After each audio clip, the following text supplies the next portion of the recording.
প্রথম ধাপে টাঙ্গাইলের মধুপুর এবং ধনবাড়ী উপজেলা পরিষদ ভোটে জমে উঠেছে শেষ মুহূর্তের প্রচার। প্রার্থীরা নির্বাচন প্রভাবমুক্ত, সুষ্ঠু ও শান্তিপূর্ণের দাবি জানিয়েছেন। বিএনপি নির্বাচনে না এলেও ভোটাররা বলছেন যোগ্য ও সৎ প্রার্থীকে বেছে নেয়ার কথা।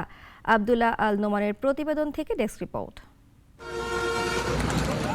মধুপুর এবং ধনবাড়ী উপজেলা পরিষদ নির্বাচন ঘিরে চলছে নির্বাচনের শেষ মুহূর্তের প্রচার।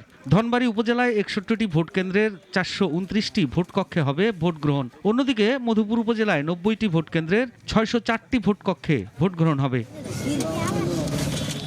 ভোটাররা সুষ্ঠু এবং নিরপেক্ষ ভোট গ্রহণের দাবি জানিয়েছেন। যোগ্য ও সৎ প্রার্থীকেই ভোট দিতে চান তারা। যে ভালো কাজ করবে তারই তো আমরা জনগণের দরকার। কোনো দলবল নির্বিশেষে যে ভালো লোক তাকে ভোট দিব। আমাদের যারা যে উপকার হবে আমরা তারই চাই। সুস্থ নির্বাচন চাই, সুস্থ নির্বাচন চাই। নির্বাচন প্রভাবমুক্ত, সুষ্ঠু ও শান্তিপূর্ণের দাবি জানিয়েছেন প্রার্থীরা। প্রভাবশালী একটি মহল তারা বিভিন্নভাবে টাকা পয়সা এবং পেশি শক্তির ব্যবহারের মাধ্যমে এই নির্বাচনকে কলুষিত করার চেষ্টা করতেছে। আমরা চাই ধনবাড়ী একটি সুষ্ঠু, নিরপেক্ষ, অংশমূলক নির্বাচন হবে।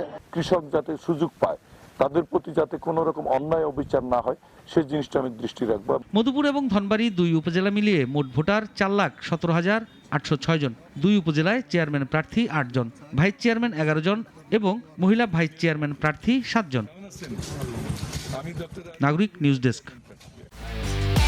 একমাত্র ওয়ালটন এসি দিচ্ছে 1 বছরের রিপ্লেসমেন্ট গ্যারান্টি এবং কম্প্রেসারের 10 বছরের গ্যারান্টি।